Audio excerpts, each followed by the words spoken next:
Welcome to the final general election debate in the race for mayor of New York City. I'm Errol Lewis, political anchor here at Spectrum News New York 1, and we're coming to you live from the LaGuardia Performing Arts Center at LaGuardia Community College in Queens. Over the next 90 minutes, you're going to hear from the leading mayoral candidates about the biggest issues in New York, including the cost of living, the education crisis, and public safety. I'm joined tonight by Katie Honan of the news organization The City and Brian Lehrer of WNYC Radio and Gothamist. Tonight's debate is brought to you by the New York City Campaign Finance Board, the city agency that administers the Public Matching Funds program. It's also sponsored by Spectrum News New York 1, Why do incels watch us on to learn how to get The laid? City, and Spectrum Noticias, and our co-sponsors, the Craig Newmark Graduate School of Journalism at CUNY, the Center for New York City and State Law at New York Law School, the Museum of the City of New York, and John Jay College of Criminal Justice. You can watch tonight's debate without a paywall on ny1.com. It is also being broadcast on NYC TV, WNYC Radio, C-SPAN, the Spectrum News YouTube page, and thecity.nyc. It's in Spanish on Spectrum Noticias and YouTube. The candidates joining us tonight have met a fundraising threshold established by the Campaign Finance Board. The seat is currently held by Eric Adams, who has decided not to run for re-election. In alphabetical order, Andrew Cuomo is a former governor of New York running on an independent line. Zohran Mamdani is the Democratic nominee, representing parts of Queens in the State Assembly since 2021. And Curtis Sliwa is the Republican nominee and the founder of the Guardian Angels. Now for the rules. The rules you see on your screen right now have been agreed to by all of the candidates. Each candidate will deliver an opening statement of up to 45 seconds, and then answers to our questions will generally be limited to 60 seconds with a chance for rebuttals. Candidates will have an opportunity to ask one opponent one question in our cross-examination round. So let's begin. This will be the last time all three candidates will be together on stage. The next mayor will be sworn into office 71 days from now on January 1st, 2026. He will inherit a city with an affordability crisis, a tense relationship with the federal government, and millions of New Yorkers who very likely did not support him. Let's begin our debate with your opening statements to viewers. You have 45 seconds. The order was determined by a random drawing on live television this morning, and we'll begin with Curtis Sliwa. I can't believe Curtis is not wearing a beret again. And you can still see his beanie fan line. It's us versus the insiders and the billionaires. It's us versus Cuomo. It's us versus Zohran. This is a campaign not about power. This is a campaign about you, the people.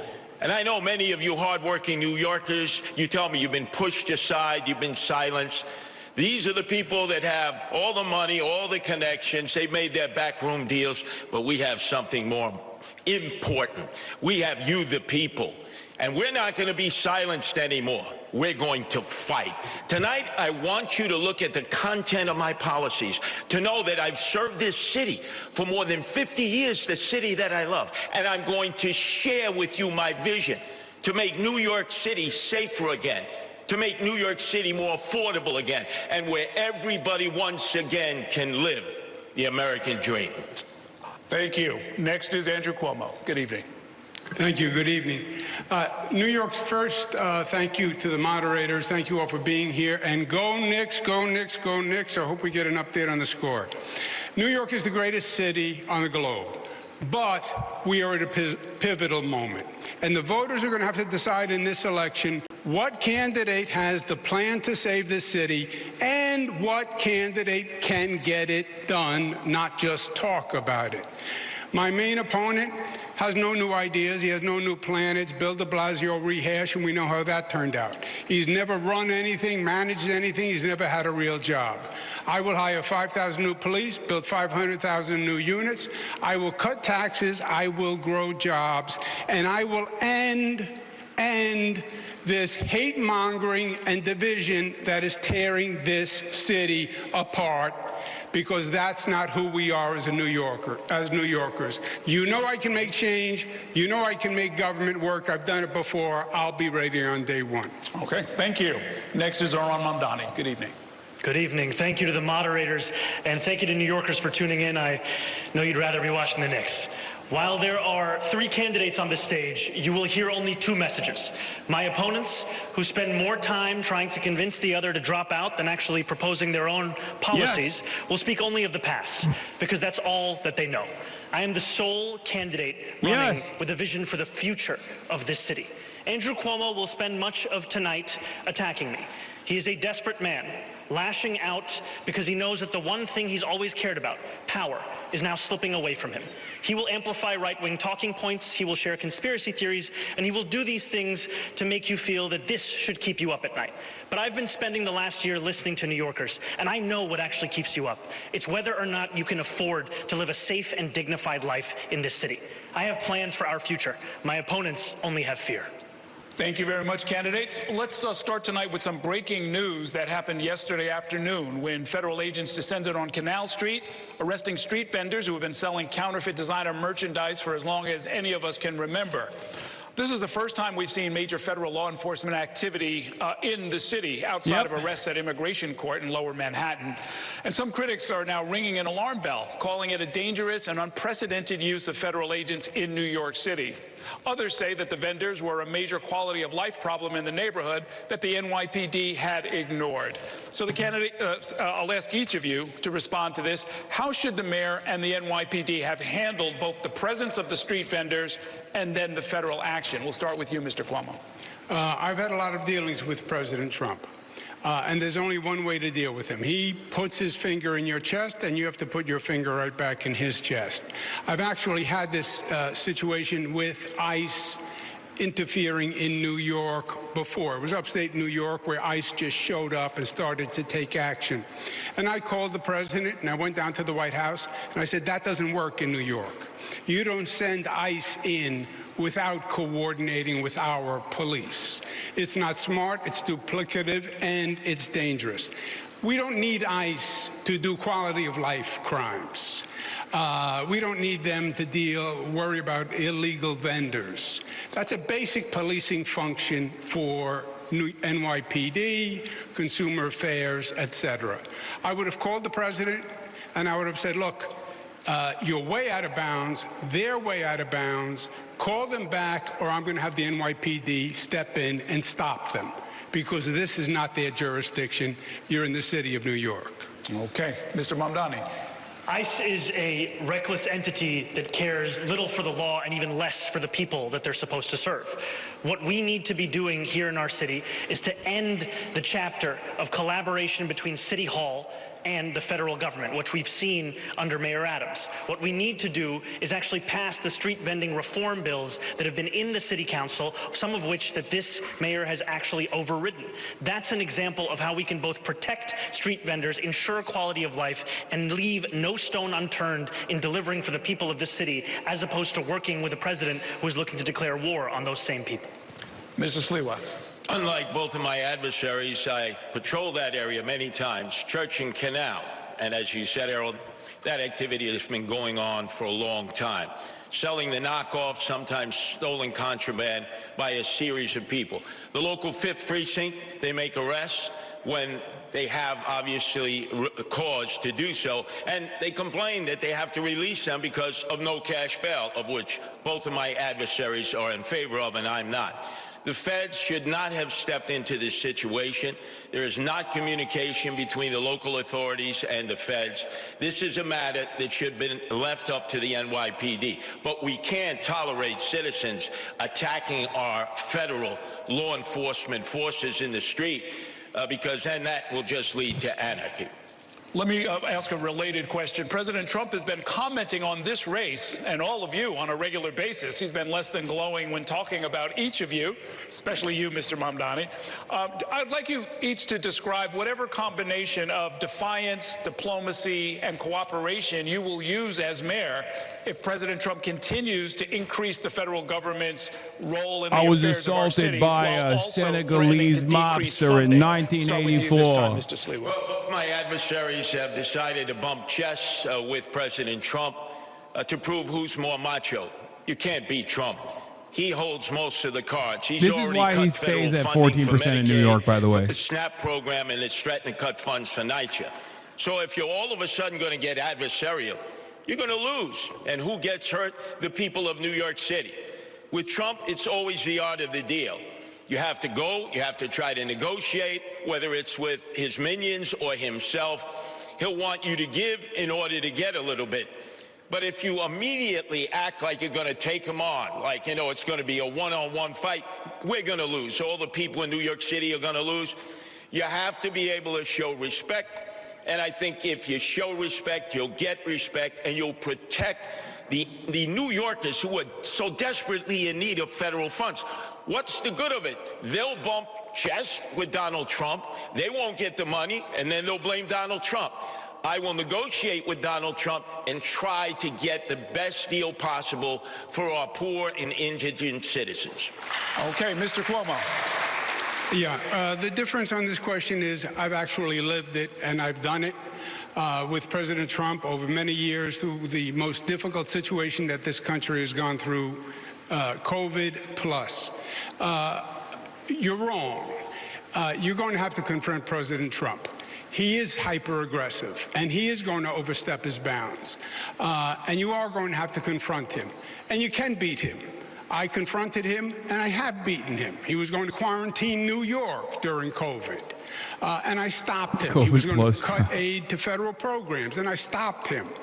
But you also want to be in a place where you can cooperate on good things, because we need federal help if we're going to save our city and rebuild our city. President Trump has to respect you. He sent the National Guard into 20 cities. City he didn't send it into? New York. Because I talked to him and I said, we don't need you here. He has said he'll take over New York if Mondami wins, and he will, because he has no respect for him. He thinks he's a kid and he's going to knock him on his tuchus. So Once it is again, a balance. Andrew Cuomo talking about how Trump is going to be fine with him, but you want to cooperate, whereas he's going to aggressively pursue Mamdani is unironically not going to work because he is compromised. The Department of Justice case made him compromised. Republican candidate for mayor, and then we heard from Donald Trump's puppet himself, Andrew Cuomo. You could turn on TV any day of the week, and you will hear Donald Trump share that his pick for mayor is Andrew Cuomo. And he wants Andrew Cuomo to be the mayor, not because it will be good for New Yorkers, but because it will be good for him. Look, Donald Trump ran on 3 promises. He ran on creating the single largest deportation force in American history. He ran on going after his political enemies, and he ran on lowering the cost of living. If he wants to talk to me about the 3rd piece of that agenda, I will always be ready and willing. But if he wants to talk about how to pursue the 1st and 2nd piece of that agenda at the expense of New Yorkers, I will fight him every single step of the way. Okay. Short rebuttal from Mr. Cuomo. That's not what Donald Trump said. Donald Trump does an analysis of the race. Donald Trump, I believe, wants Mondami. That is his dream, because he will use him politically all across the country, and he will take over New York City. Make no mistake. It will be President Trump and Mayor Trump, and he will come in and take over the city. I have no doubt.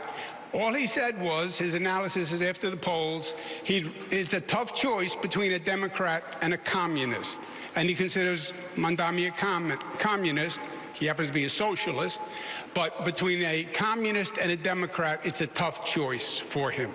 Okay. All right. Thank you, candidates. Brian wants to talk to you about... His counter to that is, I'm the one who's running on the Democratic Party line. The Democratic voters chose me, Thank you for coming not tonight. you. You're the spoiler here. And the cost of living is our next topic.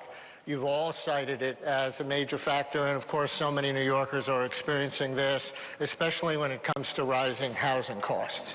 And many New Yorkers were shocked this week as a new report from the group Advocates for Children revealed that about 154,000 New York City public school students have been homeless at some point during the last year. 65,000 lived in homeless shelters. Even more were in doubled-up situations with no home of their own. It's never been over 150,000 before, they tell us.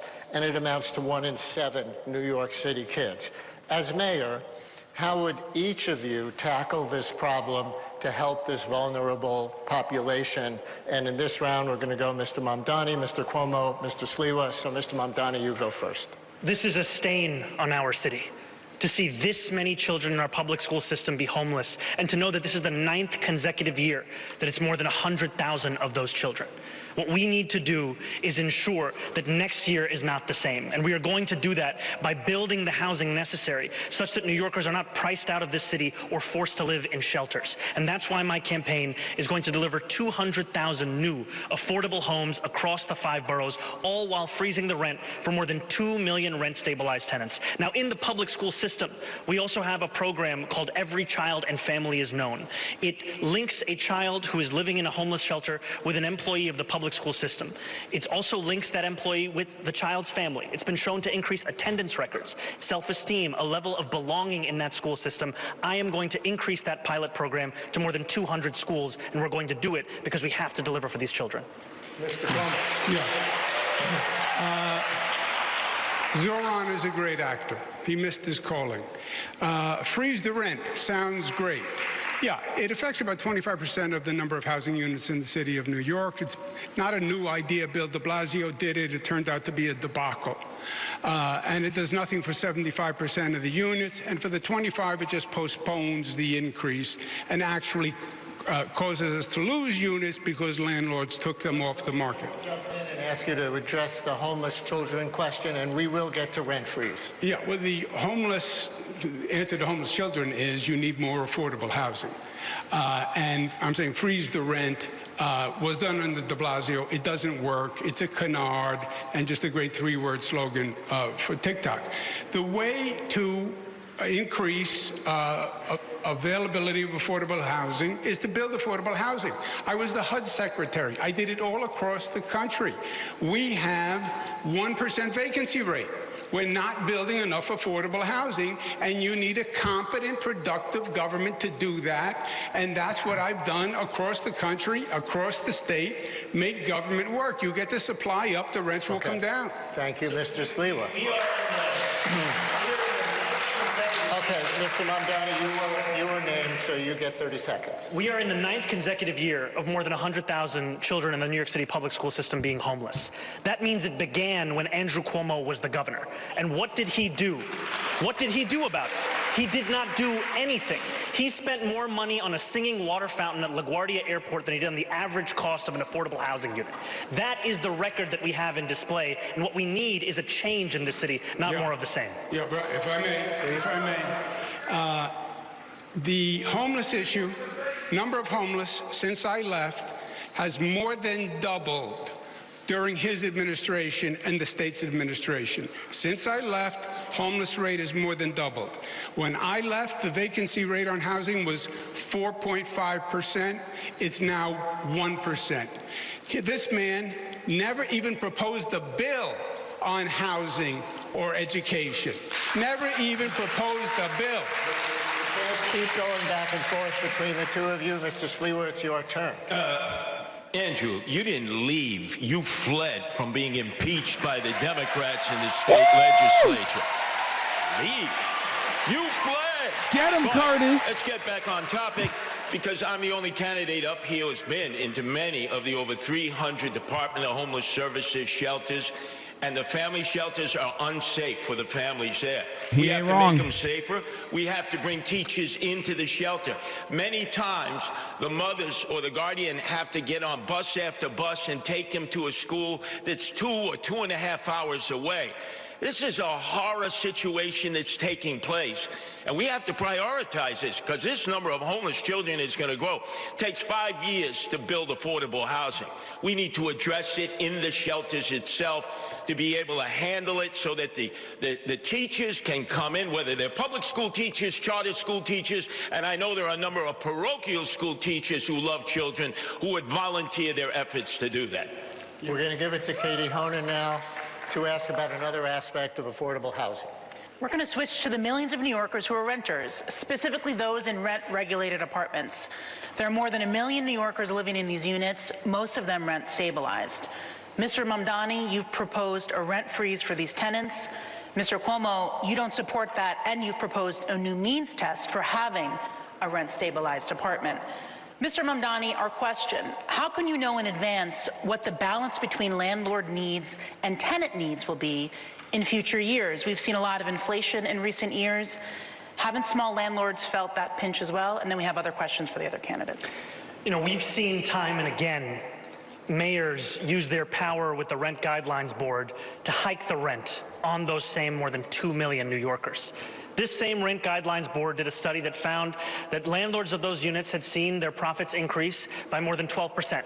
Their response? Hike the rent on rent-stabilized tenants who have a median household income of $60,000. I believe that tenants across our city deserve relief, and I also believe that city government can work to alleviate the pressures for landlords of those units without having to put that burden on those same tenants. It's possible to keep New Yorkers in this city and to help landlords with rising insurance costs, water bills, Con Edison, and a broken property tax system. Thank you. Mr. Sliwa, what's your proposal for helping New Yorkers with the historically high rent burdens in either stabilized or market rate units? Well, the first thing, we have 6,000 empty apartments in NYCHA. That is a sin. That's what the mayor can control right away. We need to move those families with children in. For those who live in rent-stabilized apartments and have their rent subsidized, Zohran, Mandami, we need to make sure that the big realtors he's getting a clap for rent subsidization tax, because they're holding off on those apartments. They're not putting them out into the marketplace because they want to flip the building. Not for the mid-sized landlords or the small landlords. They need the help. And there are a number of people in the outer boroughs. They own a home, they live on the property, they're not absentee landlords, 2, 3, 4 apartments, and they're deciding not to put them in the marketplace when somebody either leaves or dies, because they have to deal with tenant-landlord court, which is an absolute nightmare. Why do we care about landlords? Because America's a bourgeois democracy, and small business owners, small capital owners like small landlords but the landlords are the backbone of American discourse, unfortunately. 5 or 6 years, which destroys their equity and forces them to leave. Thank you. I don't believe in that, by the way. I'm just saying that's how they perceive it. Repealing a means test to live in a rent-stabilized apartment. What's your position now, and what changed in that? The 2019 law was added tenant protections that had never been added before, and protections against tenant evictions. But to answer your question, you cannot, Zohran said, the tenant doesn't have to pay more rent, but we're going to cover the landlord's costs. No, you can't do both, and that's not what happened. We did freeze the rent with de Blasio. We lost units because the landlords took them off the market because you weren't covering their costs. The reason the Rent Guidelines Board went up after the freeze was because you had to make up for all the backlog of costs. And this, I'm going to freeze the rent. People think it applies to all of them. No, just the 25% of the units that are rent stabilized. He's here. And he's just shitting on Zora. He has no vision. He's just being like, no, he's not going to freeze everyone's rent, just the rent stabilized. He doesn't control the Rent Guidelines Board. He's doing the thing that leftists do to me when they have no alternative options and they just simply yell about whatever I'm presenting as a mechanism for change. Mr. Mamdani, you were invoking. He's not going to freeze all the rent. A candidate for mayor who tells you everything that he cannot do, then Andrew Cuomo should be your choice. If you want a candidate for mayor who will use every tool at their disposal, including the 9 appointees at the Rent Guidelines Board, all of whom are appointed by the mayor, then I am the candidate for you. Clocked it! Notice how he locked in. We have to go to Errol, sir. He said all he's presenting is what we can't do. I'm going to do everything I can for you. Can I get the rebuttal? Quickly. Okay, quickly. The mayor doesn't appoint the Rent Guidelines Board. He's wrong. They are appointed to a term and holdovers. And when the term is over, you can appoint. But it takes a number of years to get control. Okay, understood. Candidates, right now we are just blocks away from the site of the Long Island City rezoning plan, which has been under consideration for a decade at this point. And in its latest version, would create 15,000 new apartments. That plan, proved his like point. the recently passed City of Yes 5-borough rezoning, reflects a reality that hundreds of thousands of units, as many as 1 million new units, will be needed in New York City over the next 10 years. What is your plan to get new units built quickly? And the order of this will be Mr. Cuomo, then Mr. Sliwa, then Mr. Mamdani. Yeah, Sliwa said before it takes 5 years to build affordable housing. No, it doesn't. No, it shouldn't. That's an incompetent government. You can actually get competent government and well-managed government. I built LaGuardia Airport, even though he doesn't like it, in 4 years, okay? So don't tell me it takes 5 years to build a housing unit. You have to redo HPD. You have to change the entire organizational structure. You have the zoning, but you have to start hundreds, if not thousands, of sites simultaneously. Private sector developers, partner with not-for-profits, partner with CDCs, use city-owned sites, use air rights, make a deal with the unions. But this has to be the #1 priority. The way I did 2nd Avenue Subway or the Mario Cuomo Bridge or the Kosciuszko Bridge, this project is thousands of housing developments being accelerated, expedited, facilitated at one time. And we need 500,000 units. That's the way you're going to make New York City affordable and still allow the talent to come here. Okay, Mr. Sliwa. I'm the only candidate here on the stage who is opposed to the city of yes. Both my adversaries are for it. Make sure on Election Day when you turn over your ballot and you have the initiatives, you vote no. And you know how oftentimes I've been accused, how are you going to work with the Democratic-controlled city council? I, Adrian Adams, and the predominant Democrats, including many of them very liberal and progressive, believe no to yes. I have a simple plan. It takes a year. We have 25 Empire State buildings that would be empty and just have office space. It'll never be used because business doesn't operate the way it used to.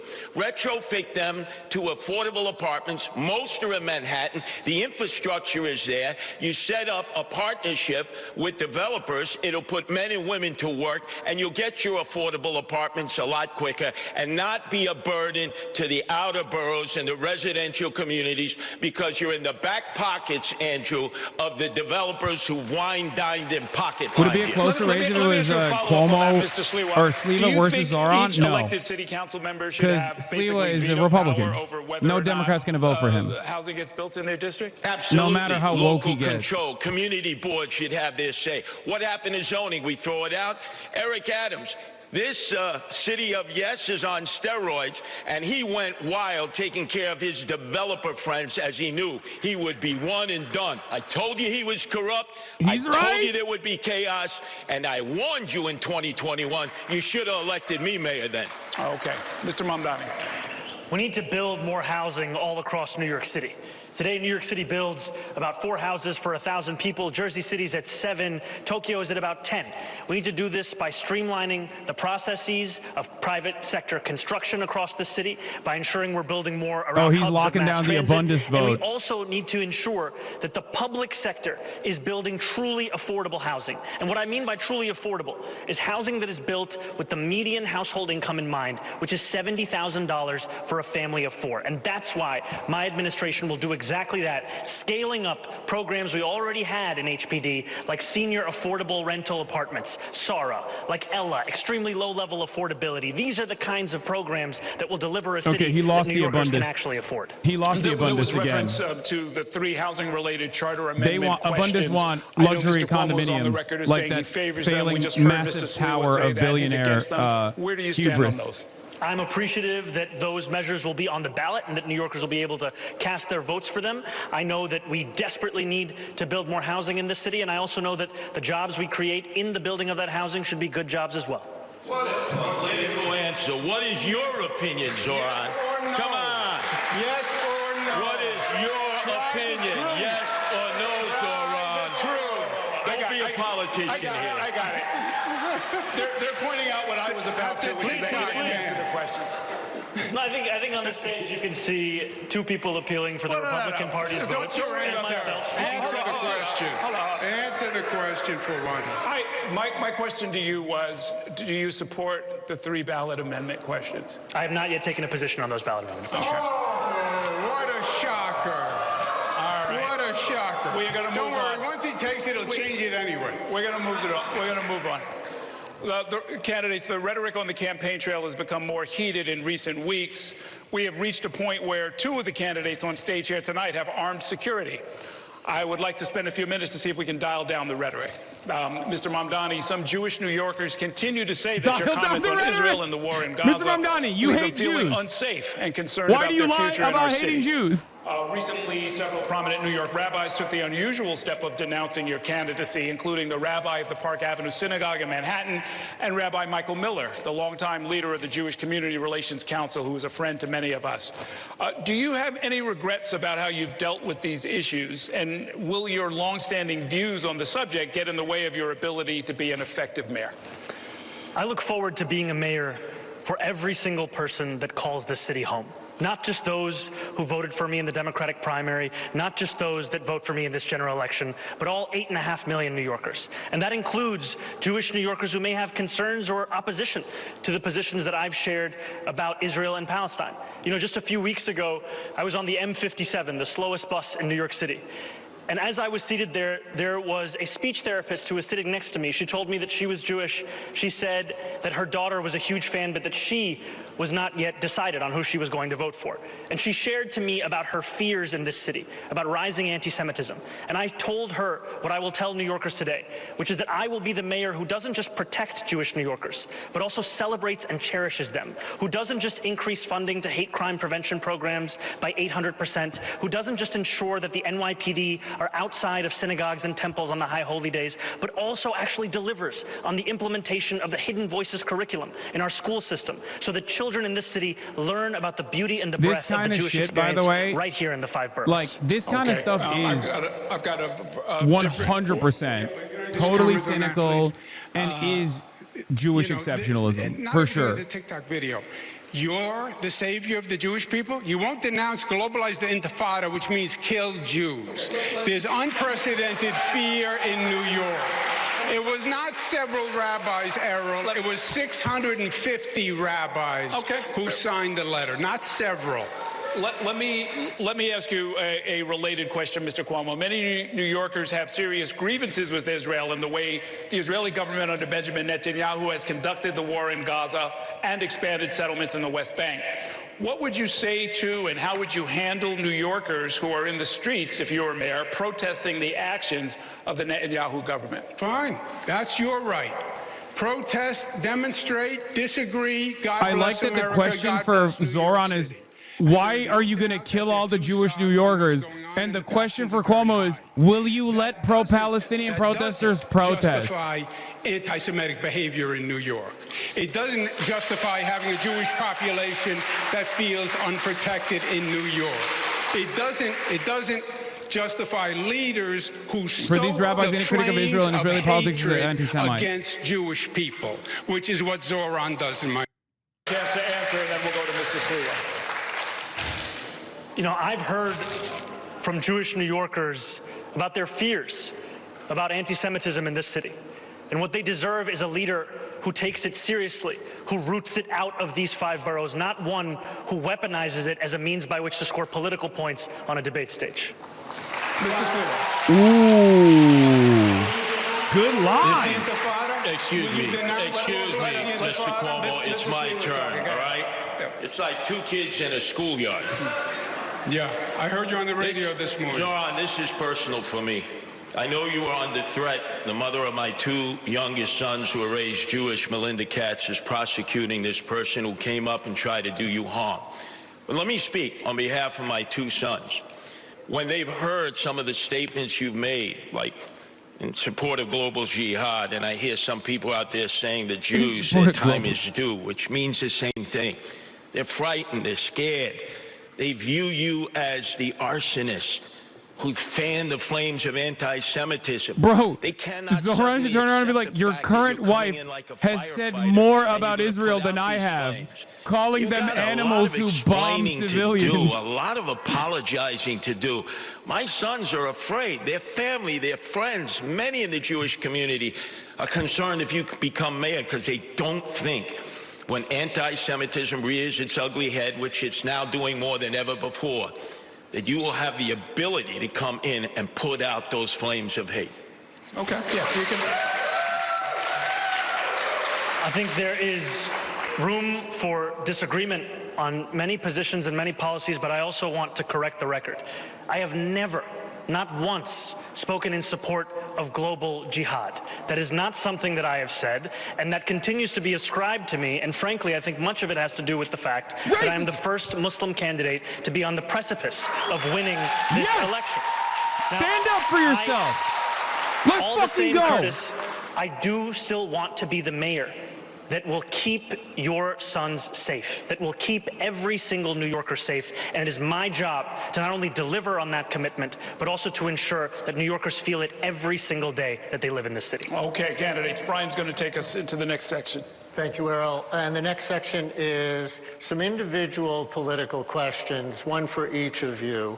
Let me start with you, Mr. Cuomo, then Katie will ask a question of Mr. Sliwa and Errol to Mr. Mamdani. I can't deal with this, bro.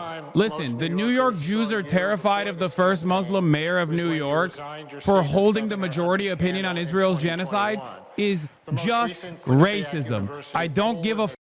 You can suck my cock, okay? If you run around and you're like, oh, I'm so terrified on the Upper East Side, Upper West Side of New York. I'm so terrified on Columbia campus because the mayor has the majority position on Israel. You can suck my dick. Your moral compass and concerns that you cannot effectively work with other elected officials. Yeah, well, first, you someone. But it's just racist I resigned nonsense. because there was allegations made. I didn't want to waste the time and distract state government. I knew it was going to take a long time to sort out. I left, which I thought was respectful to state government.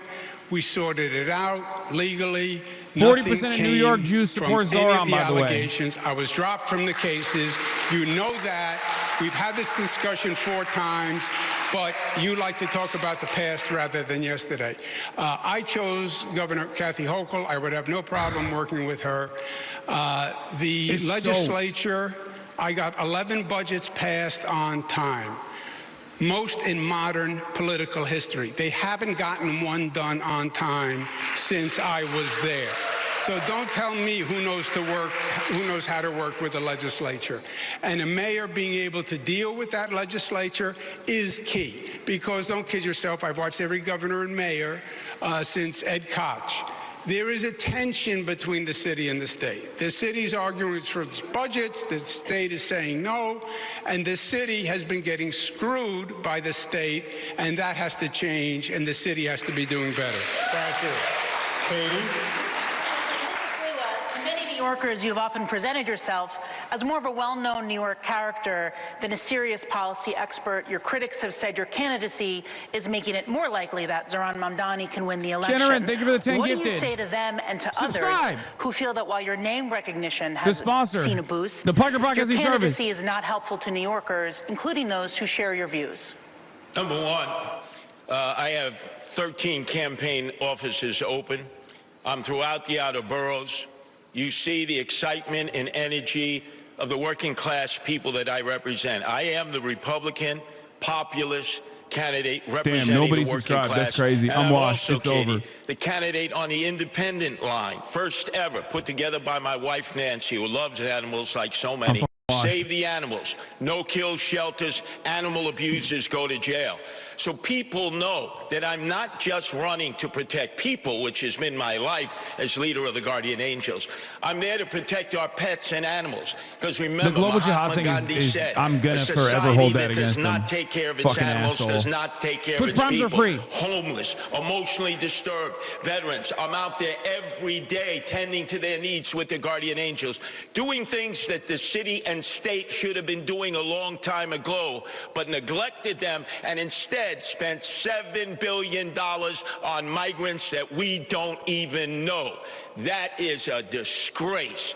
We should be there for our own people who are suffering and wallowing in desperation and despair. Okay, Mr. Mamdani. You have criticized the politics of the Matt past Pluma, where leaders either avoid taking a stand on a key issue or try to be all things to all people. But at times during this campaign, you've carefully avoided answering tough questions. We saw an instance just a few minutes ago when I asked about how you plan to vote on those ballot initiatives next month. We've asked whether you support a major rezoning push for part of Queens, some of which is in your district. You've been unclear about how you think the city schools should be run, its governance structure. How is that different from Bro, he politics is the most as usual? policy-focused candidate on that stage. When it comes to our schools, I believe that every single child deserves to have an excellent public education. And we have not seen that under the stewardship of those schools with this mayoral administration. We have not seen it because we are not fully funding those schools. We are not on track to comply with the class size mandates of those schools. We are not even on track to ensure greater literacy levels across those schools, despite the strides that have been taken with NYC REITs. When it comes to rezoning, I've been very clear that I will always celebrate the addition of additional housing units across the city. I also believe that Gantry State Park and Queensbridge Park should be one contiguous park. Those are things that one can believe at the same time. And my critiques of the politics of the past is right here on the stage. You can see in Andrew Cuomo someone who had 10 years to deliver on so much of what he's spoken about. He says that taking 5 years to build affordable housing is the sign of an incompetent government. By his own words, that means he must have led an incompetent government. That is what we are seeing, because that is the record that is actually on offer. Yeah, go ahead. I understand my friend doesn't really understand government. The governor doesn't build housing in New York City. Not if it's you. No, legally, there are jurisdictions. The governor doesn't pick up trash. He doesn't run the fire department. That's what the mayor does. The mayor builds housing. The state allocates funding for localities. And I allocated more funding for housing than any governor in the history of the state of New York. All right? I did things. You have never had a job. You've never accomplished anything. There's no reason to believe you have any merit or qualification for 8.5 million lives. You don't know how to run a government. You don't know how to handle an emergency. And you've literally never proposed a bill on anything that you're now talking about in your campaign. You had the worst attendance record in the assembly. And you gave yourselves the highest raise in the United States of America. You went from $110,000 to $140,000, and then you never showed up for work, and you missed 80% of the votes. Shame on you. Shame on you. No, it is always a pleasure to hear Andrew Cuomo create his own facts at every debate stage. Yeah. We just had a former governor say in his own words that the city has been getting screwed by the state. Who was leading the state? It was you. Governor Hochul. You were leading the state. That was your lieutenant governor. You cut homelessness. legislator. You cut funding for the You MTA. You as a did all of these things, my That's friend. the past 4 years. It's the past 4 years. Okay, guys, No, I didn't want to have to moderator, do this, don't but stop you him. understand how this works. You can't talk over each other. Nothing works if you do that. I believe we've heard your response. I wanted to give you a quick word, and then we're going to move on. I heard the both of them again fighting like kids in the schoolyard. Zohran, They packed your it. They resume packed could the room fit with on a like the cocktail, only Cuomo napkin. fans, I think. And Andrew, your failures could fill a public school library in New York City. Okay. Go ahead, Ken. Yeah, take We're the gonna heat off move him, now to Curtis. Public safety. And there was some breaking news from the New York Times that you, Mr. Mamdani, would ask Police Commissioner Jessica Tisch to stay on as police commissioner I if you hate are this. indeed mayor. I wanted to confirm if that was true. And for Mr. Cuomo and Mr. Sliwa, would you ask the current police commissioner to stay on if you were elected? So, Mr. Mamdani, we'll start with you. Yes, I can confirm that reporting. My administration will be relentless in its pursuit of safety and affordability for every New Yorker. And the delivery of that will require us to put together a team of the best and the brightest. Eric Adams stacked the upper echelons of the NYPD with corruption and incompetence. Commissioner Tisch took on a broken status quo, started to deliver accountability, rooting out corruption and reducing crime across the 5 boroughs. I've said time and again that my litmus test for that position will be excellence, and the alignment will be of that position. And I am confident that under a Mamdani administration, we would continue to deliver on that same mission and do so while creating the Department of Community Safety to ensure that mental health experts were the ones responding to the mental health crisis. Because safety and justice is at the cornerstone of our pursuit of public safety, and in doing so, we will also be able to deliver our agenda for affordability. Thank you. And very briefly, quickly, Mr. Sliwa and Mr. Cuomo, would you ask Commissioner Tisch to stay on if you are elected mayor? Yes, I would, for stability. But then again, I don't think she would serve with either Cuomo or Zohran, because she has railed against no cash bail. Cuomo, the architect of no cash bail; Zohran, the apprentice of no cash bail. That's why criminals are running in the street. And Mr. Cuomo, would you ask her to stay on? I would ask her to stay on. I don't believe Zohran when he says he would ask her to stay on. The DSA's position, his position has been to defund, disband the police. She wouldn't take that as current position. Today's position was freeze the budget. That would cause a reduction in police. She has called for more police. I've called for more police. Mayor Adams has called for more police. So their philosophies are totally incongruous. DSA calls for eliminating misdemeanors. He wants to decriminalize prostitution. I don't think she would support any of that. Well, we can't speak for her. She's not here. But I will ask the public safety question. And we'll start with you, Mr. Sliwa. The issues of crime and disorder on the streets. The NYPD says the crime is going down in all major categories, most major categories, but to New Yorkers, they're still concerned with disorder and their own unique perception of crime. Do you think addressing quality of life concerns helps prevent more serious crimes, and how would you deploy the city's police force to deal with those serious violent crimes and also quality of life offenses like disorderly conduct and retail theft? Mr. Sliwa. First off, I've been in all 350 neighborhoods. I'm the only candidate that's on the subway each and every day. I've yet to hear from one New Yorker who said they feel safer either in the subways or the streets.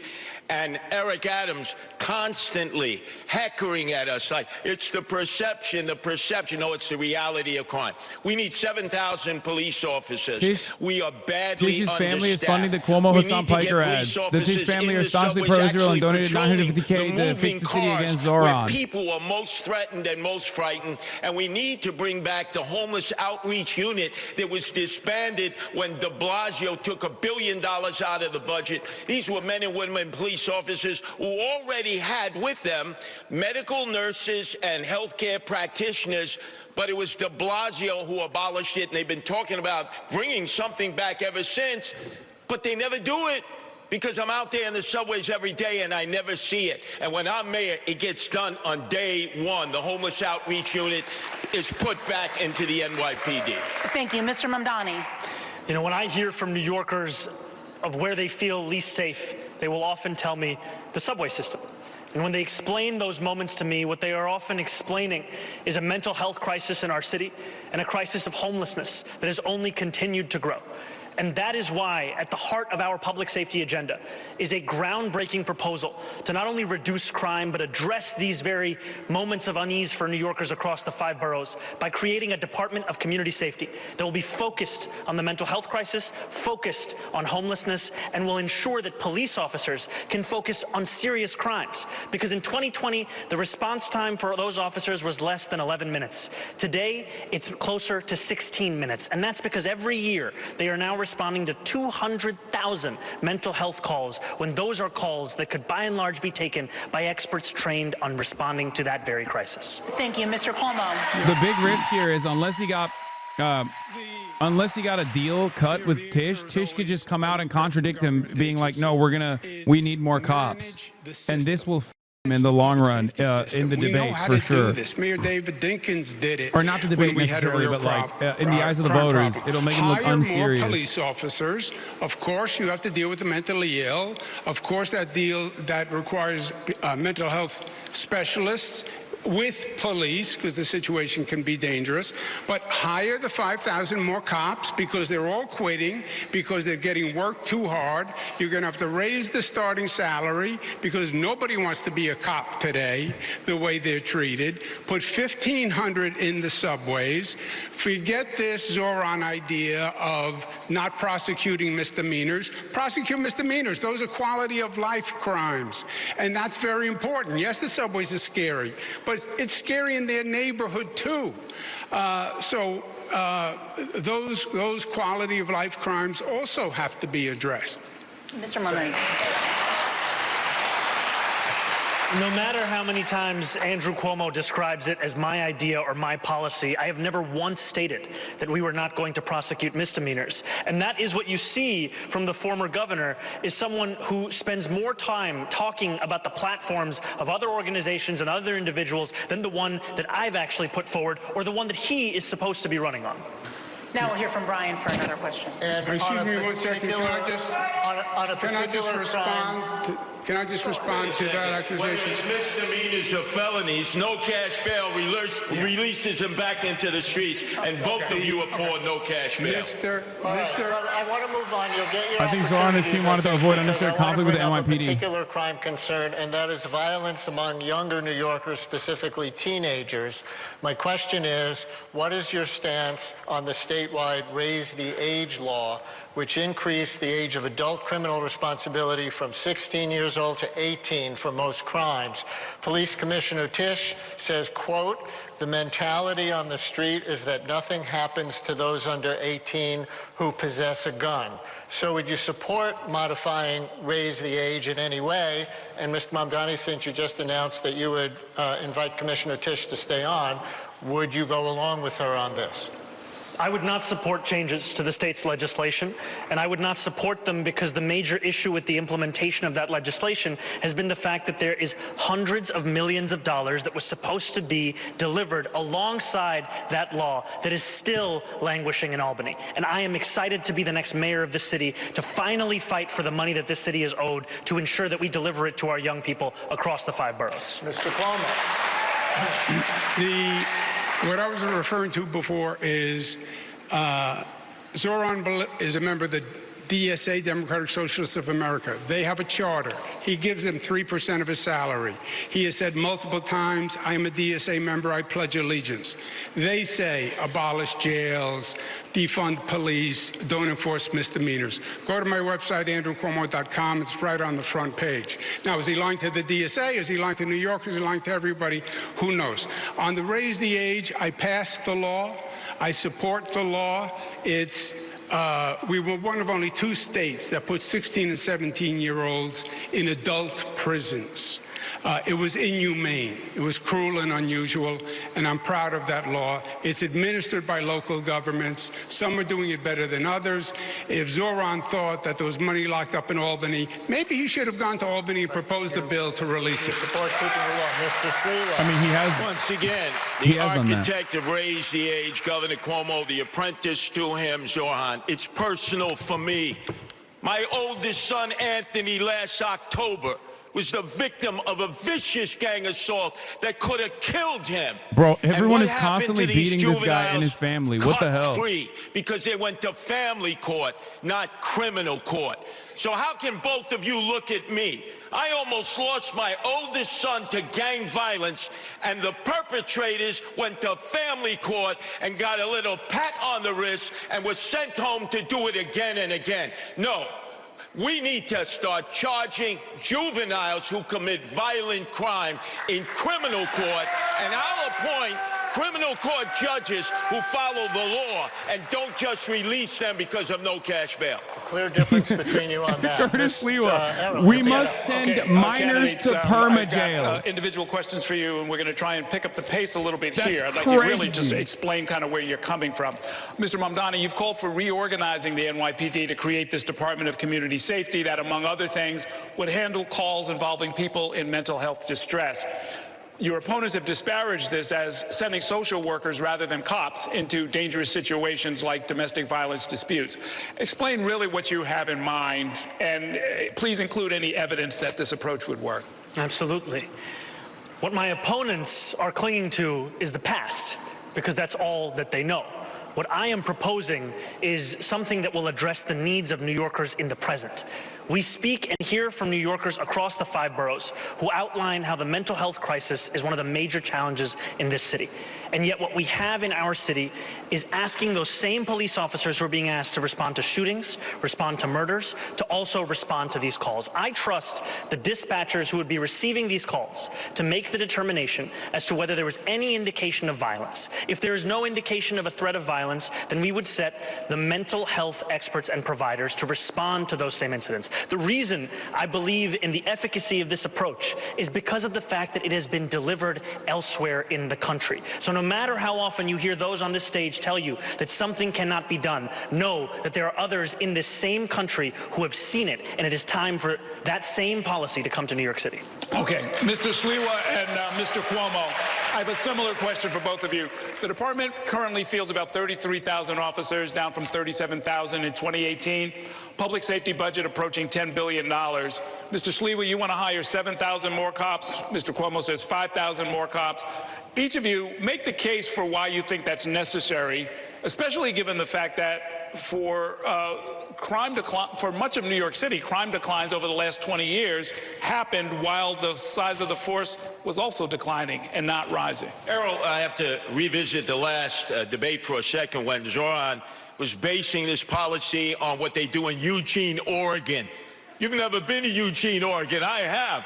Are you out of your mind? And then Columbus, Ohio. This is New York City, a major metropolitan area. Our criminals are so much worse than the Oregonians. Domestic abuse, emotionally disturbed persons, and you want to have social workers go out there and risk their life. And by the way, they're not going to get the results that a trained professional police officer can get. That's why we so desperately need 7,000 new cops. We'll use the Boston model, which is pay now in lieu of taxes. They do it at Harvard University and the other university. We'll raise $1 billion, get them vetted, trained, and out into the streets so they can be seen in all the neighborhoods. And most importantly, do it's so funny. His last position that he had this level of passion for was permanently jailing children. The only civil servants who are not protected by the taxpayer is returned so that they can freely go out and do what they were trained to do, is to protect all of the people of New York City. Okay, Mr. Cuomo.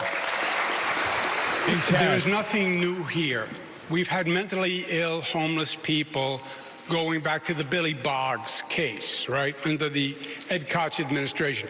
I ran homeless services not just for David Dinkins, but also for President Clinton. I've worked in every state, all the large cities, on all homeless programs. I've spent dozens of nights out trying to bring mentally ill people in. It can be done with mental health workers and police workers. You cannot tell from a phone call if a person is going to be dangerous. And I have seen personally many times a person who seemed very calm and sedate explode he's talking about into himself. rage. Why? When he's doing a sexual harassment and then cops come and then he sexually assaults the cop. There's nothing new here. It He just has to becomes be done and increasingly managed. more Yes, you belligerent. need more police.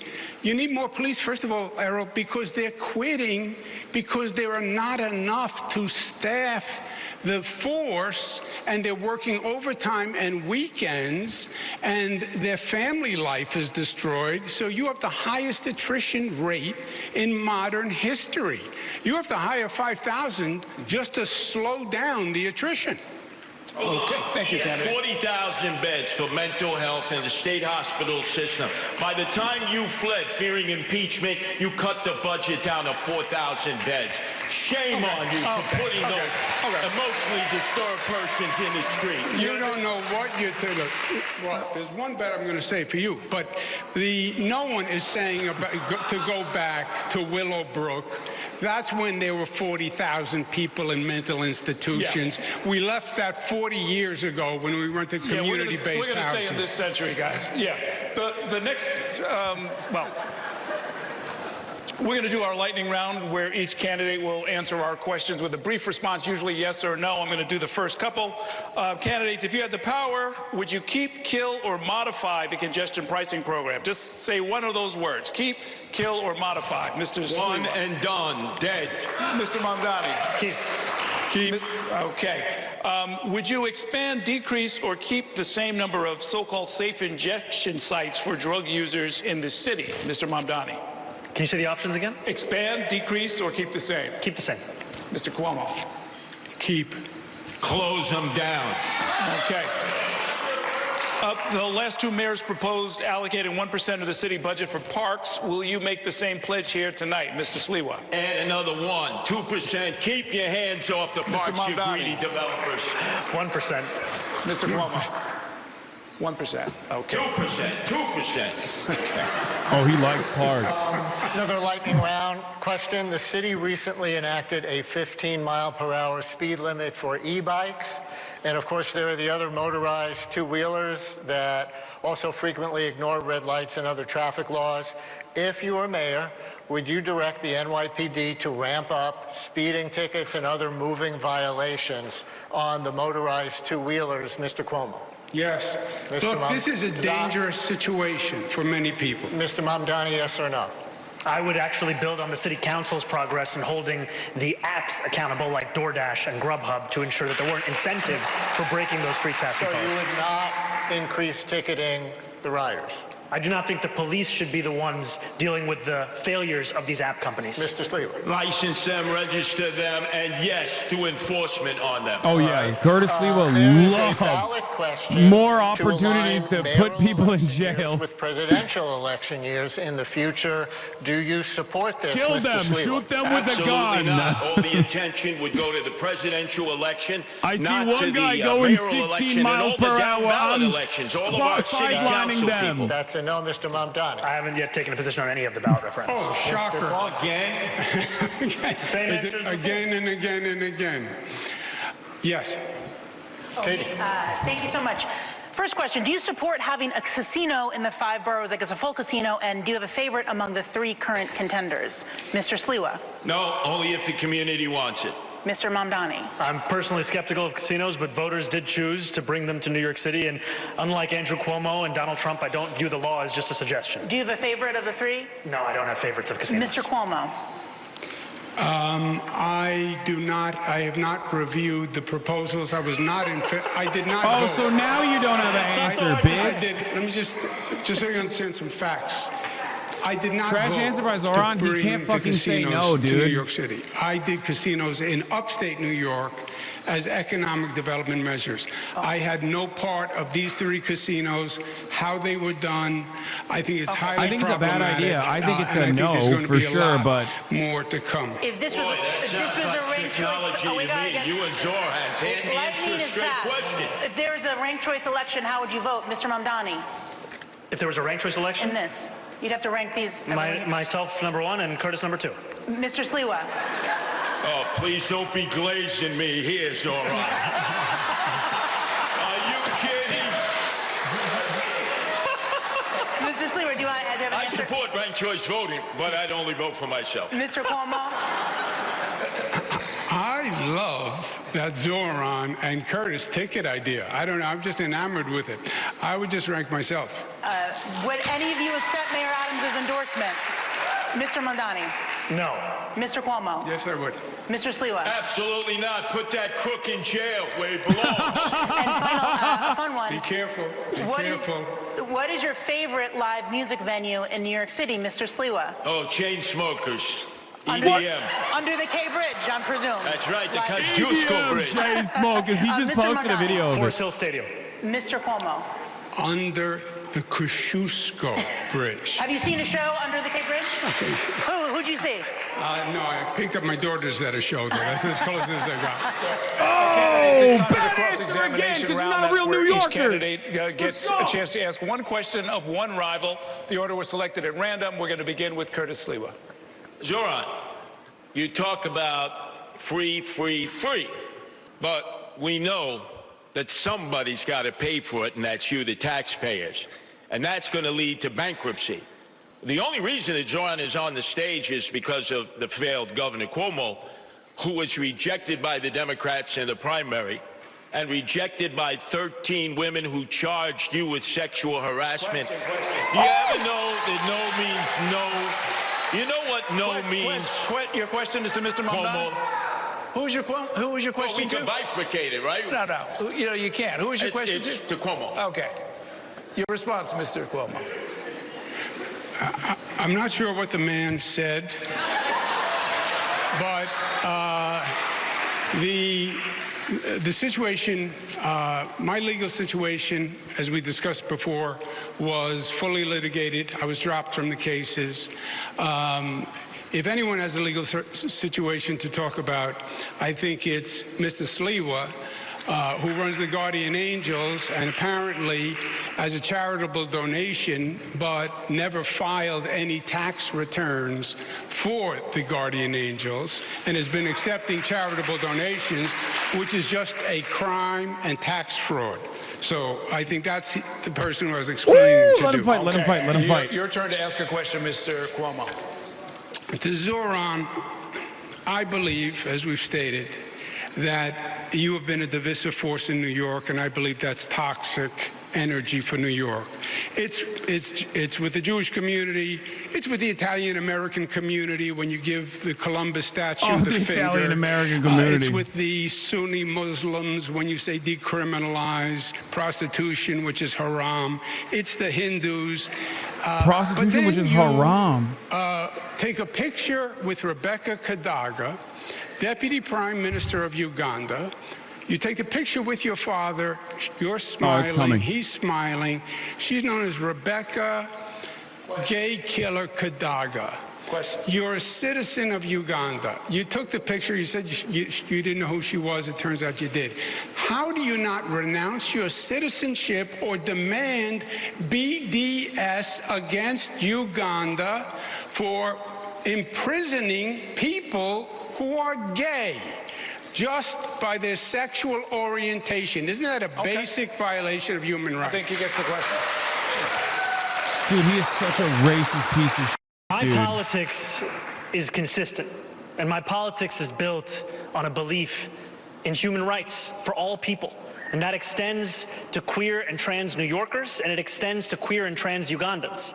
And had I known that the first deputy minister was the architect of that legislation, I would not have taken that photo. And yet I also know that this constant attempt to smear and slander me is an attempt to also distract from the fact that, unlike myself, you do not actually have a platform or a set of policies to protect those same New Yorkers here. All you have are the insults that you have lobbed at every single opportunity you have. Yeah. Okay. First, no, that's it. Cross-examination is just a question and answer. Your turn to ask a question. Mr. Cuomo, in 2021, 13 different women who worked in your administration credibly accused you of sexual harassment. Since then, you have spent more than $20 million in taxpayer funds to defend yourself, all while describing these allegations as entirely political. You have even gone so far as to legally go after these women.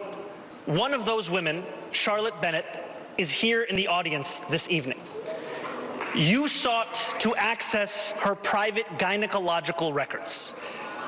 She cannot speak up for herself because you lodged a defamation case against her.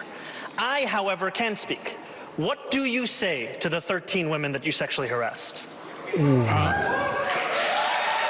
Oh, he altered. Oh, he altered. Oh, my God.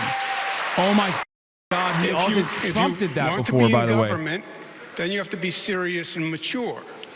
There were allegations of sexual harassment. They were then went to 5 district attorneys, fully litigated for 4 years. The cases were dropped, right? You know that as a fact. So everything you just stated, you just said was a misstatement, which we're accustomed to from you. Stated was a misstatement? Yes, because the cases were dropped. That's what happened. And my question to you, you still didn't answer. Why won't you say BDS against Uganda for saying gays should be imprisoned for being gay? Okay. You have no problem with BDS against Israel, but no BDS for Uganda.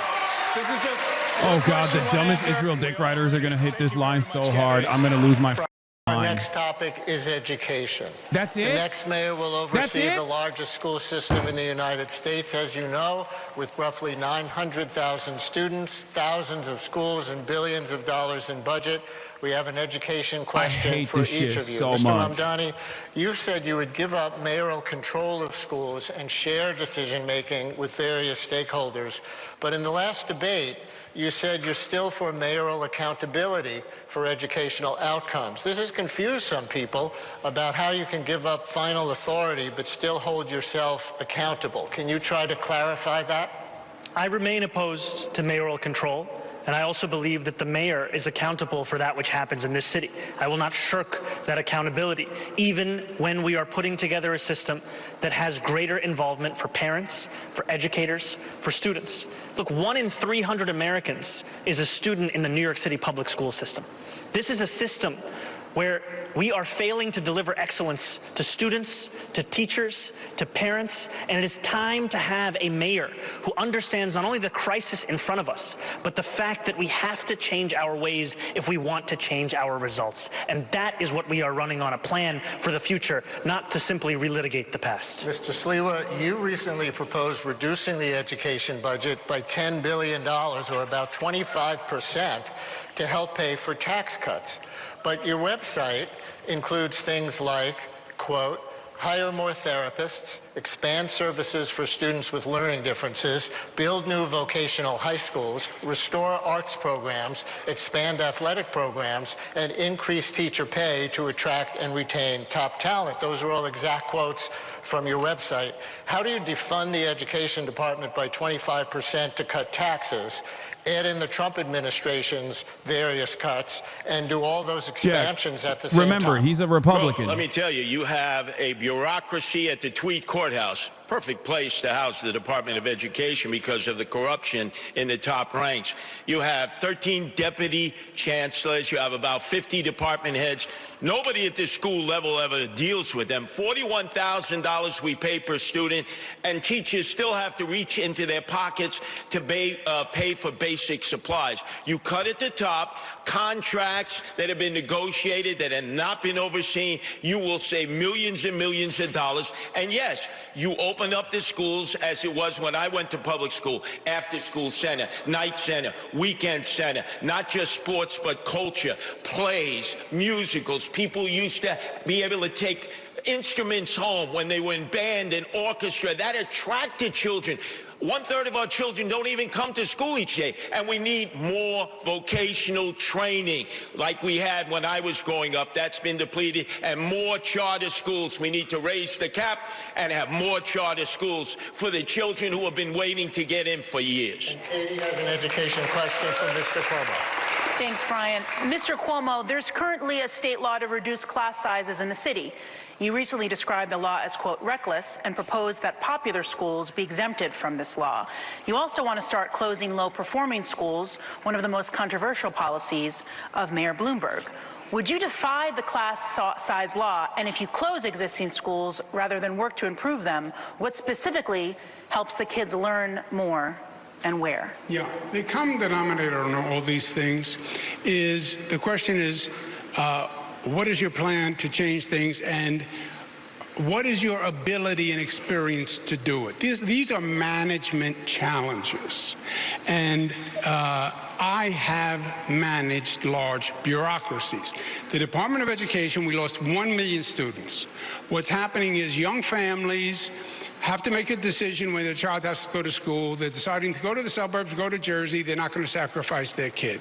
So it is a terrible problem for the entire city, the shrinking public school system. I would double the gifted and talented programs, double the number of specialized high schools, keep the SAT, and keep mayoral control.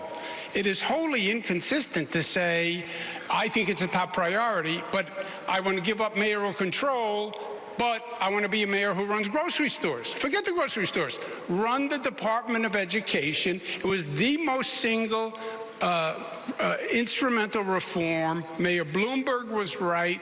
The mayor in Boston and Chicago don't give up mayoral control. Would you defy the law, the class size law? The problem with the class size law, it's a nice idea. The state didn't send the money. The state has not been doing its fair share for the city. If you have a nice idea, that's nice. Send the money. And just a fact check, I don't think we lost 1 million students. We have just about under 1 million students in the DOE system. But just a quick show of hands. I'm sorry, yes. And just a show of hands, no talking. Who is in favor of the cell phone ban in schools? Raise your hands. Everyone has raised their hands. They all are in favor of the cell phone ban. Thank you. Okay. Candidates, I want to talk about Rikers Island. Under city law, the jail complex on Rikers is supposed to close in 2027. That's something that the next mayor is going to have to navigate. The population, however, has only gone up. It's surpassing 7,000 detainees, and a judge this year put Rikers on a path toward federal receivership. So here's the question. As mayor, will you commit to the closure of Rikers Island as required? And if not, what is your alternative plan? We'll start with you, Mr. Sliwa. Number one, the architect for the closing of Rikers Island is on this stage. That's former Governor Andrew Cuomo. He was the first, and his apprentice is Zohran Mandami. No, you keep Rikers Island open. There are 7 functioning buildings, 3 others that need to be rehabbed. Curtis you can Sliwa move those reinvents who have how to say mental health Zohran's issues name and every give them time. the treatment they need as long as they're detained on Rikers Island. Some people do a year of time if they're given that in the courts rather than be shipped upstate. So there are a variety of inmates. We have allocated $8 billion for 4 community jails. The price tag is now up to $16 billion and will only house 4,000 of the 7,000. Guess what? We keep the inmates on Rikers Island, and we turn those 4 units in the neighborhoods into affordable housing that we've all been clamoring for. What about the law that requires the closing? Oh, you go into court, you fight. You fight for the taxpayers, and you fight to keep inmates on Rikers Island so that we don't just have to lock up toothpaste in New York City, but we lock up inmates. Mr. Cuomo. Zohran has said he'd honor the law closing Rikers in 2027. You can't. You can't. Unless you intend to release all the people on Rikers Island, which is the Democratic Socialist policy. The county jails are not going to be built. It was a mistake. The whole plan was a mistake. They are years late, billions over budget. I would say scrap the county jails, build new jails on Rikers Island, provide ferry and bus transportation for people from the other boroughs to visit on Rikers Island, and then use the existing 4 sites for commercial residential. But you cannot close Rikers on 2027 because there's no place to put the people unless you're going to release 7,000 people. Well, you're familiar with the idea that a law is passed, it's supposed to be followed, even if it's difficult, even if the timeline is screwed up, even if the money's not there. Yeah, so then, which is Zohran's position, then you're saying release the 7,000 people. And I'm saying I'm not going to release 7,000 criminals into New York City. Yeah, Mr. Mondani. There is no one on this stage that is saying that. Yet Andrew Cuomo will repeat it again and again. What I have said time and again, I'll repeat it again, is that yes, we have to close Rikers Island. Rikers Island is a stain on the history of this city. And that this current administration has made it nearly impossible to do so by the stipulated timeline. So what I will do is everything in my power to try and meet that deadline, knowing that Eric Adams has made it so difficult because he's had no interest in actually following through on it. And as much as you will hear about experience and running a government, what Andrew Cuomo doesn't seem to understand is the city has already entered into contracts for these borough-based jails, and to end those contracts would be to incur massive fiscal penalties, but that's not something that he seems to care about, even as he speaks about the fiscal stewardship of this city. If I may,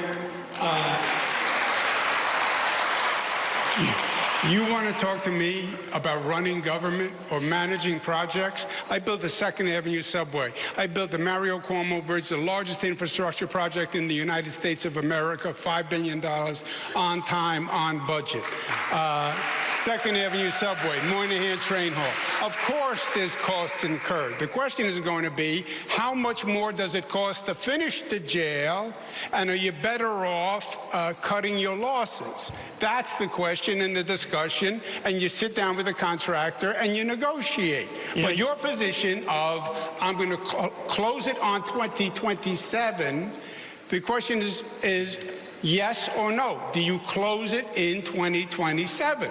You still haven't answered. You will hear from Andrew Cuomo about his experience as if the issue is that we don't know about it.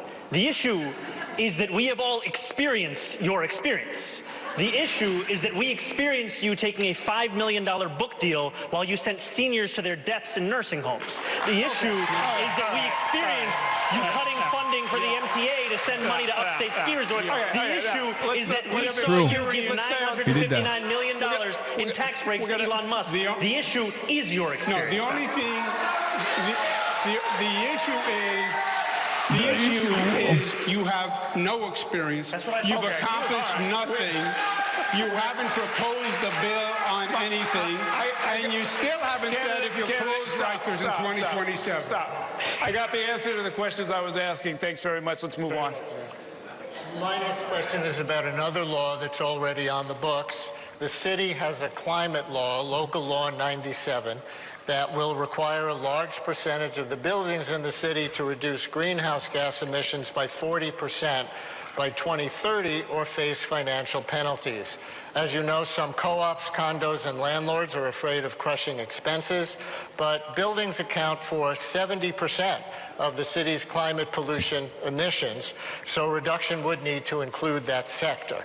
You all have taken different positions on this. I want our viewers and listeners to hear each of you, starting with Mr. Cuomo in this case. Would you abide by and make others abide by Local Law 97 as it stands? As it stands,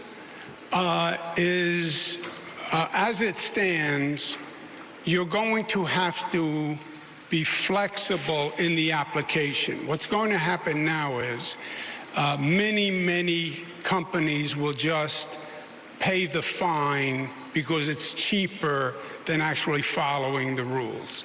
And that's the last thing you want. That accomplishes nothing, right? It's just another tax, in essence, on these units.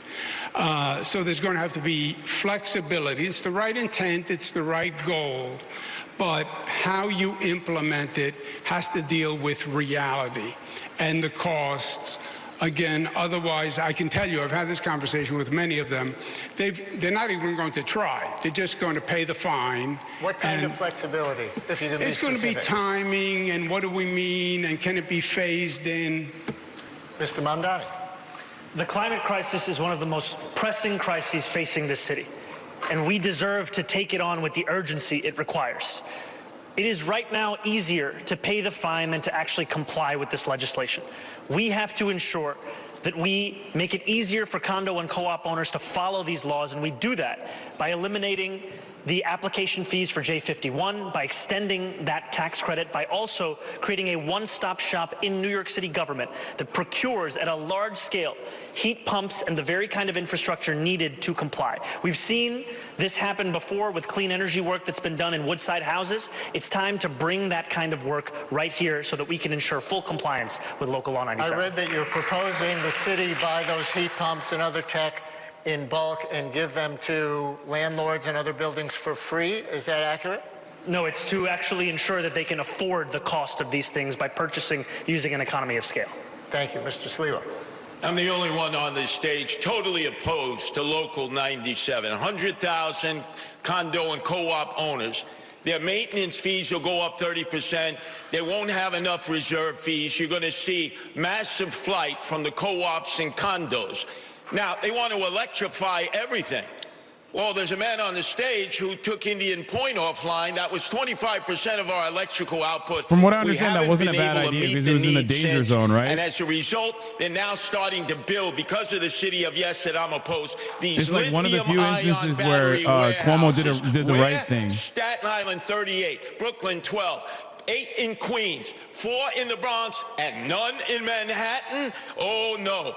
They're going to electrify, and they don't have the electrical output. It was a very old plant close to a meltdown. So I Come say on. no to Local 97, and when I'm mayor, I tell all my commissioners, throw a monkey wrench into the process. The danger zone is a fiction, and because we nuclears want are these absurd. condo owners and co-op owners to stay. Mr. Cuomo, you were name-checked on Indian Point? I think I was. Indian Point was a danger.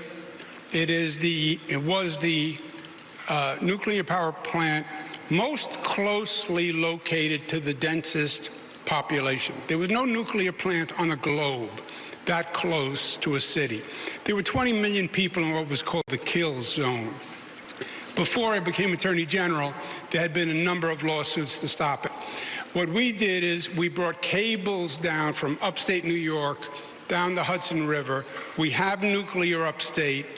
We're in rural areas to bring that nuclear power down the cables and then on that basis substitute for Indian Point's power. Yes or no? Electricity rates are too high to pay because of you, Andrew Cuomo. Yes or no? Like you Would know any what of you're you talking support new nuclear power plants to help bring down the rising cost of utilities in New York State? Just yes or no, Mr. Sliwa? Upstate, they're already starting, yes. Mr. Mondani? I think it's something worth exploring. Mr. Cuomo? Is that a yes? Yeah. Oh, yes. Katie? We're going to move on now to the economy. Ms. Donnie, you're proposing to raise the city's minimum wage to $30 an hour by 2030. How would you get the state legislature to go along with your plan? And do you think it's realistic to feel that a small business owner would have to pay every employee this amount, especially when the city currently doesn't mandate that figure for its own public employees? And I have separate questions for Mr. Sliwa and Mr. Cuomo. So this would be something where the city would have to start doing so as well, because any law that we want New Yorkers to follow, the city should be following it itself. And the reason that we put forward $30 by 2030 is that that's the minimum that a New Yorker needs to be paid to be able to afford to live in this city. And what we are looking at right now is the possibility of the place that we know and love becoming a museum of where working class people used to be able to live. Our proposal that we've put forward would be phased in over a longer period of time for small business owners to ensure that they could deal with this. And it's also one that we are confident we would be able to accomplish because of the fact that we are seeing from New Yorkers time and time again, the absence of it is pushing them to live in Jersey City, to live in Pennsylvania, to live in Connecticut, because they can't afford to live in New York City. Thank you. And for Mr. Sliwa and Mr. Cuomo, if you're not in favor of a $30 minimum wage, what are your plans to raise the salaries of workers in New York City? We'll start with you, Mr. Sliwa. First off, Zohran Mandami deals with fantasy, not reality. Look at all the Uber drivers. Look at all the taxi drivers, the Lyft drivers. They will now have driverless cars. That's what they're pushing. AI that's going to be wiping out so many jobs, especially for young men and women who went to school, got their 4 years of college, 2-year degree, and they're making $155,000, and then they get wiped out. You know what the corporate sector is going to do. They're going to bring in robotics. Zohran, stop dealing with fantasy and start dealing with reality. You're pushing businesses out because you want to tax them. I'm the only one here who wants to cut the corporate taxes, the income tax, the property tax. This is not a popular proposition. In order to keep business businesses here. are holding us hostage in one of the best cities on the planet, the best city in America. Yeah, good luck. They're not going to hire workers. It's That's going not to be true. robots. Will not leave the state of New York, and they will not leave New York City. Okay, that's bull. You have to be there. That's where commerce is. That's where Wall Street is. It's ridiculous. I half agree with Curtis. Zohran does have socialist theory colliding with practical reality. I went through this. We raised the minimum wage to the highest in the United States of America. New York set the bar. We set it at $15. Every other state said, that's crazy when we did it. People in the state said that was crazy when we did it. But It was calibrated. It was doable. We phased it in different parts of the state. We phased it in with small businesses. We gave them assistance. Because if you raise it too high, and I believe 30 is too high, I would raise it to 20. If you raise it to too high, you do two things. People lose their jobs. You bankrupt the businesses. These are classic. You're talking about basically doubling tropes. Payroll. And you can have a negative effect where literally businesses close and people lose their jobs. And overall, again, it's another tax on corporations, another reason to leave New York, another reason to pack up the family and get on I-95 and go to South Carolina and Florida and Texas. All right. Candidates, we are coming down Who the the home fuck is stretch. clapping for the working class need to remain broke? Especially, we're going to go over by 5 minutes, and we're going to have Brian lead a Can you give us a counter for this so I can fight my family? And we're going to have to do this very briefly. Forcible minimum wage increases does not lead to mass displacement of the existing Mr. Cuomo, labor you say the force. city should take partial control of New York City Transit. There have been numerous controlled studies conducted which on is mostly controlled by the state. different Would the regions city where this then has have to happened. foot It does not. more of the bill? And if this is That's a good precisely idea, the reason why when didn't he you said he propose it as successfully raised the minimum wage to $15, it didn't actually lead to an exodus. He literally admitted First of all, that New York City it didn't happen. owns the New York City Transit Authority, not the MTA. It leases the trains and subways to the MTA. And then the question is the division of responsibility. New York City does the safety along with the MTA. The problem the MTA is having is the capital construction projects. It has been an ongoing problem. I came in, I took over Moynihan and finished it. I came in and took over 2nd Avenue Subway, the L train tunnel. The capital construction projects are way overdue. Would it fall more on the city to pay? I would say, no, there is a budget set. My only point is the MTA, which is a labyrinth bureaucracy set up by Rockefeller, which should have never been done in the first place. It's an overwhelming task for the greatest managers, and I hired both of them. But let the city manage the capital construction from the MTA budget. Mr. Mamdani, make your case briefly for your proposal for free buses for everybody, even those who can afford to pay. You know, first I'll just say that one of the most celebrated leaders of the New York City Transit was Andy Byford, who had such a terrible experience working under Andrew Cuomo that he would rather work under Donald Trump right now. The proposal that we have put forward addresses the fact that today, in the wealthiest city, in the wealthiest country in the history of the world, 1 in 5 New Yorkers cannot afford the bus fare. It would cost $700 million a year to make the slowest buses in the country fast and free. And by doing so, we would generate more than double in economic revenue for New Yorkers across the city. It would be something that would reduce assaults on bus drivers, it would increase ridership on those buses, and it would actually have environmental impacts as fewer New Yorkers would drive their own car or take a taxi and would instead get on the bus. And I know all of this because I delivered it as a state assembly member who won the first free buses in New York City's history. And Mr. Sliwa, your website, according to my reading, has a section on transit safety, but nothing on transit service. Do you have any core proposals for improving it? Oh, sure. First off, Zohran, Yeah, we're gonna beat the bus I drivers. get a good belly laugh. One time I all got right, shot I'll by keep a bus practicing. driver in 1974. So I need to punch every bus driver in the morning. It'll improve the service. Anyway. How about fair enforcement? I'm the only one who says we have all kinds of fare programs for the indigent and the poor. But if you don't pay your fare, there needs to be enforcement. And by the way, I've taken the subway almost every day of my life since I was 5. The worst time was the summer of 2017, the summer of hell, Andrew Cuomo, You're right, when Curtis. you were running the subway system as the head of the MTA. I don't trust you with anything to do with mass transit. How would you make it better? Oh, very simply. Everybody pays their fare, enforcement, more cops in the subway system, and by the way, we can get more people to voluntarily actually sponsor their subway system stations, clean it up, and beautify them, and add some life so the community has input into the subway that they have to go through the sleaze and slime all the time.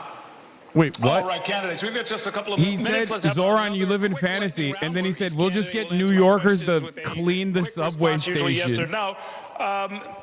Name one person you'd like to see run for president in 2028, Mr. Sliwa. Wow, in 2028. Man, I'm dealing right now with 2025. Mr. Mamdani. My only focus is on November. Mr. Cuomo. I haven't thought it through. Okay. We have a city of hundreds of languages and cultures. Can you greet New Yorkers in a language other than your own? Mr. Cuomo. Ciao. Buenos dias. Ni hao, 我的朋友. Okay. Buona fortuna per cento anni. Okay. Have you decided on a school's chancellor, Mr. Sliwa? Yes, I would ask Bob Holden, who's taught 40 years. He leads Democrats for Sliwa. Okay. Mr. Mamdani. No, I haven't decided on a chancellor as yet. No. Okay. Should people be arrested for the solicitation of sex, Mr. Sliwa? No, the Johns, yes, the pimps, the madams, and the absentee landlords. Okay. Mr. Mamdani. No. Mr. Cuomo. Zohran's decriminalization for prostitutes, Johns, and Just pimps would be a answer the disaster question, on the dude. quality of life in They New should York be City. arrested, you say? Should people be arrested for soliciting sex? It is a criminal offense. I would keep it as it is. Okay. Last question. Can you name one thing that New York got right during the COVID crisis, Mr. Sliwa? New York got right. Oh, wow. He didn't get anything right during the COVID crisis. No. Mr. Mamdani. It only took me 15 minutes to get my vaccine shot when I went for that, and that was an efficient experience. Mr. Cuomo. Thank you for the compliment. That was a city-run vaccine. All site. right, No, gentlemen. it wasn't. Thanks so much, gentlemen. That is going to do You still it have to learn, son. for this debate. I would like to thank the candidates and our partners and all of you at home. If you I will missed any admit, part of this debate, this you can wasn't watch the it in best its showing. entirety at ny1.com and the Spectrum I think News Cuomo YouTube had channel. Early voting is long-winded. set to begin across the 5 boroughs on Saturday, with several other races on the ballot as well. Cuomo had City some Controller, long-winded Public Advocate, attacks the talking 5 about borough his presidents and inexperience, members of blah, the blah, City blah, all Council, this. as well as 6 Zohran still ballot cooked. He had a initiatives. lot of There's good some district attorney notes. races as well. He had a lot of high Election Day moments. is November 4th. But Thank you all for watching. Have a overall, great evening. I think the takeaway for some of the most annoying douchebags will absolutely be the Uganda thing, because the dumbest person you know that loves Israel is absolutely gonna cynically and stupidly do that. Why don't you do the BTS on Uganda? Like over and over and over again. And of course, once again, it doesn't fucking matter. Like he's like, I think there should have been a sharper retort to that. I don't think he thought that Cuomo would come up with such a stupid, like spectacularly stupid retort or a spectacularly stupid line of attack. The Zohran pulling from the crowd one of Andrew Cuomo's accusers. One of Andrew Cuomo's accusers was actually good, but Andrew Cuomo's response again was like, "Oh well, what about Uganda?" And I think a sharper retort to something like that would be something along the lines of like, "Listen, I'm running for mayor of New York. Okay, I'm not running for mayor of Uganda." And maybe you're mistaken considering that you spent a good deal of time in the primaries trying to do legal work pro bono for the state of Israel as it was conducting war crimes and doing a genocide. So maybe you think other people are just like you. That could have been like a on the spot retort that reminded people of something that Cuomo has done. But I think in that moment, like he caught him a little off guard with the Uganda thing. What the fuck do we do? What the fuck do we even buy from Uganda? Yeah, I don't know. Like BDS doesn't work that way. Cuomo mentioning BDS at all is a fat hell. He did it twice. I think ultimately, so Zohran is losing. Got it. Wait, no, I never said that. No, I don't think this is going to. I'm just purely looking at like the entire debate and what like people's takeaways will look like, because Andrew Cuomo needs to be sharp and he needs to be on it. He needs to be on the ball, and he needs to aggressively pursue Zohran. Do you think the Uganda attack will stick at all? To most people, I would imagine that comes off as just cheaply attacking him for being born in a different country. Nobody seriously thinks Zohran is homophobic, right? No. I might be a little too biased because why don't you talk about Sudan is a very common line of attack against anti-Zionists, myself included.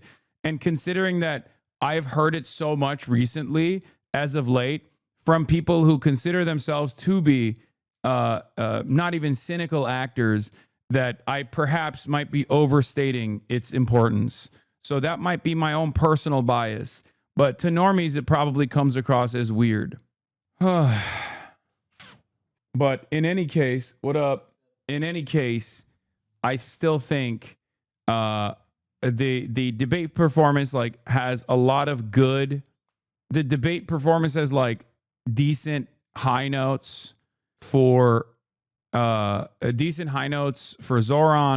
a lot of spectacular daggers from Curtis Lewa in the direction of Cuomo, but it did not lean as heavily against Cuomo as the first one did.